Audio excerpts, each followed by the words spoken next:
to Yahweh, Ba'ashem, Yahweh Shai, Ba'ashem Rakakadash. Double honors to the apostles and elders of Great Millstone and rule well. Peace and blessings and salutation to the hopeful elect. Noah's in the gospel abroad, lifting up the standard of Yahweh, Ba'ashem, Yahweh Shai, wherever it may be.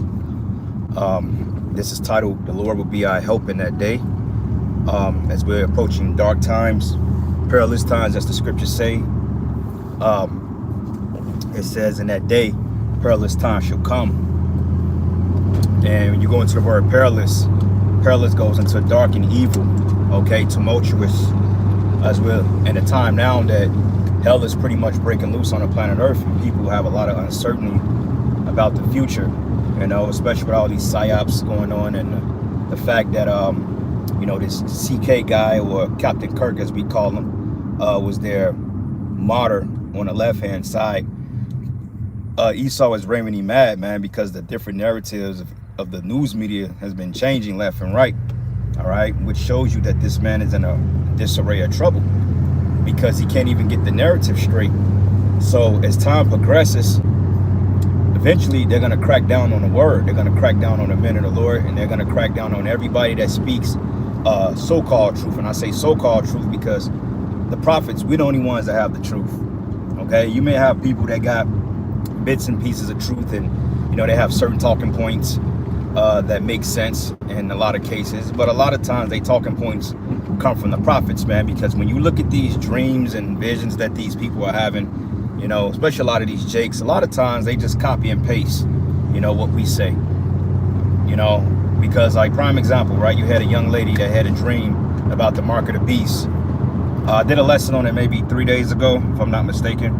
And basically she was saying what we were saying, how the RFID chip is going to go on your right hand, on your forehead, and really any part of your body, the RFID chip will be inserted in. But overall, she was speaking on how they was chipping people, you know, and how people can't live without the mark of the beast. And while it is common sense, but common sense is not always common when it comes to our people. So, you know, we speculate they've been watching the prophets, you know, because, I mean, you know, the Lord said that his word that he sent should accomplish wherefore he sent, and it should not go out from him void. So the words are out there, the truth is out there.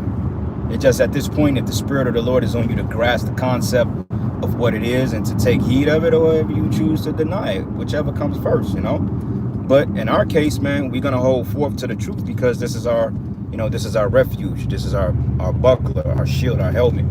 Okay, this wisdom, knowledge, and understanding.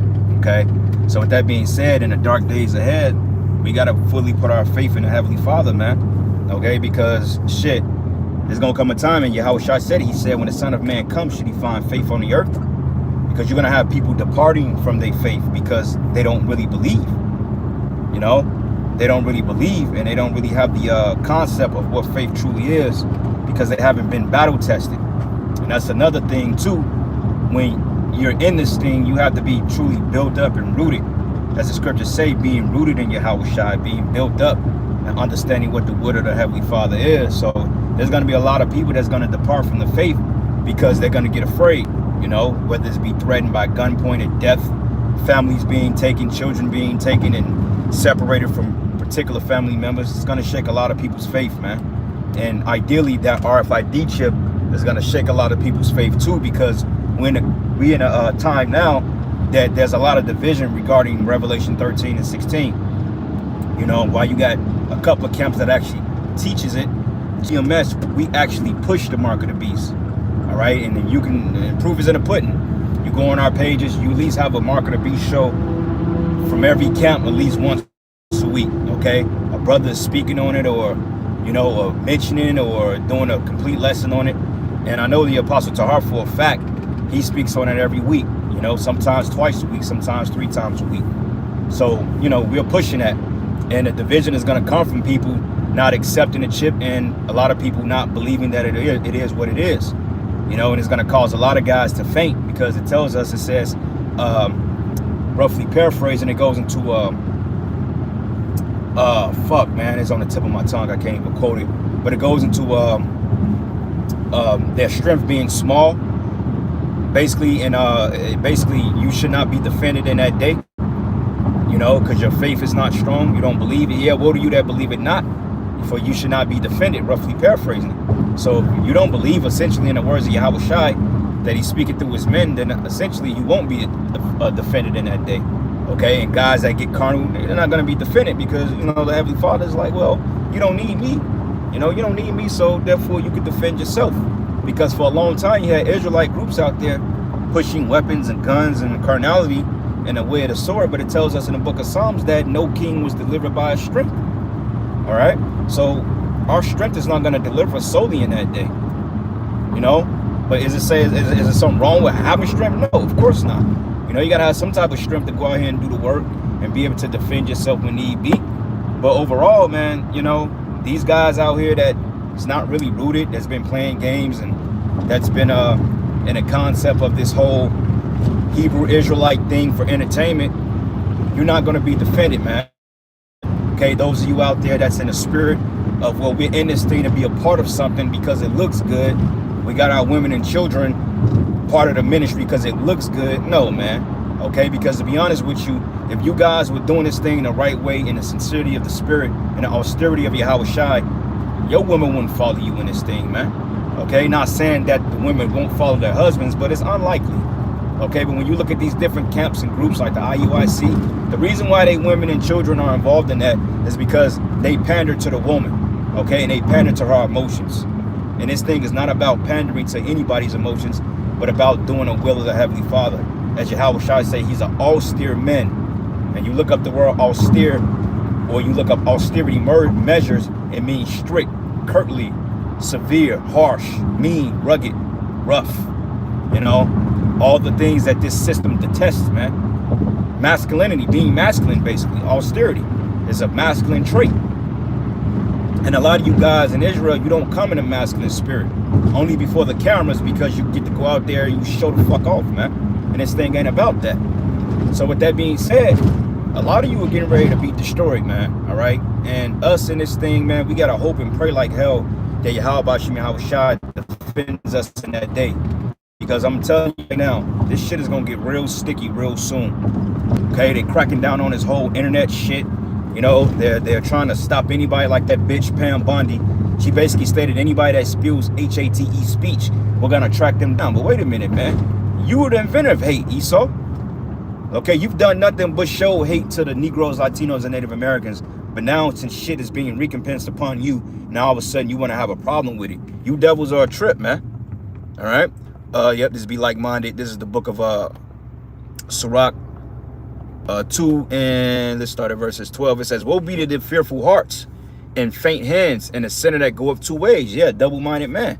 You know, 1 minute you in this thing, next minute, you know, you ain't really rocking with it. And then you have this question. Here we can break down a precept one day, and then next week you got a whole nother question about it, man, after you've been thoroughly edified.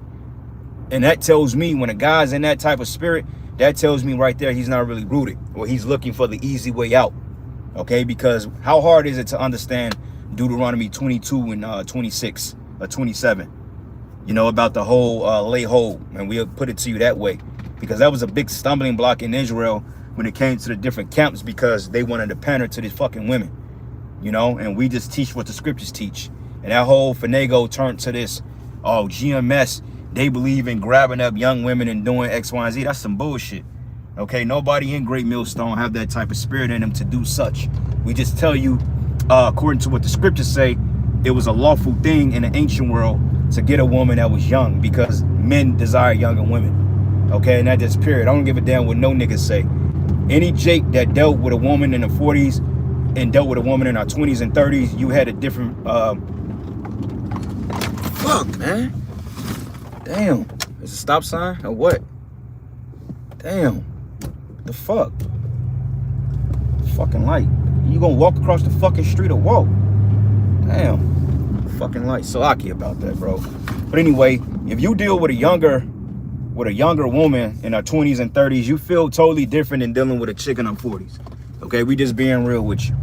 You know, because something reignites that vigor in you brothers, man. You know, and that's just natural. That's just the natural instincts of a fucking man. All right, I don't give a damn what you say. Even younger women, they feel more secure with older men. You know, they respect you more because they know that you have experience.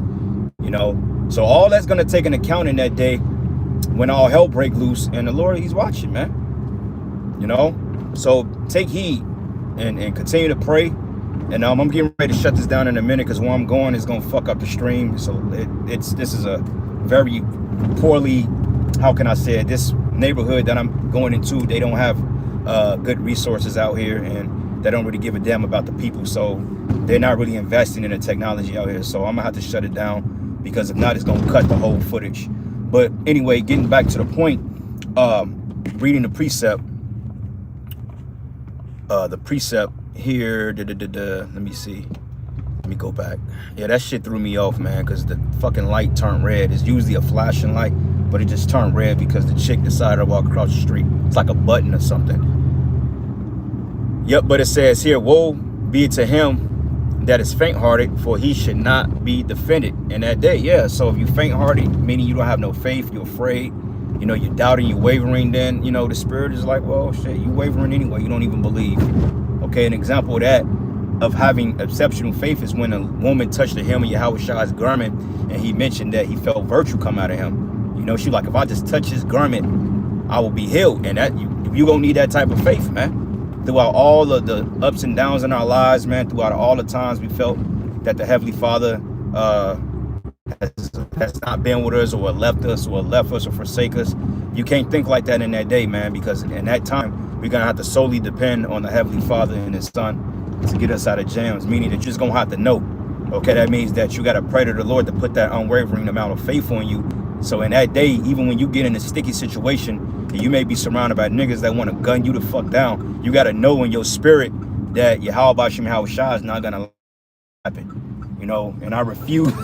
My mind said I refuse to hunker down to that. You know what I'm saying? So you gotta keep that in back of your mind, man. Because I got a weird feeling that brothers will be in situations as such, which makes sense, because without that type of situation, a miracle can't come to pass. All right. So anyway, Salakia, brothers, man, I'm gonna end it here. This neighborhood is horrible. Giving all praises and glory and honor that's due to Yahweh Ba'ashem Yahweh Shai, Ba'ashem Rakakwadash. Salakia, I could get all y'all precepts, man, but hey, you know, take notes, get the precepts, and hey, let it do what it do. But with that, Shalom, Kwam Yasharala, Baba Ba, Shalom.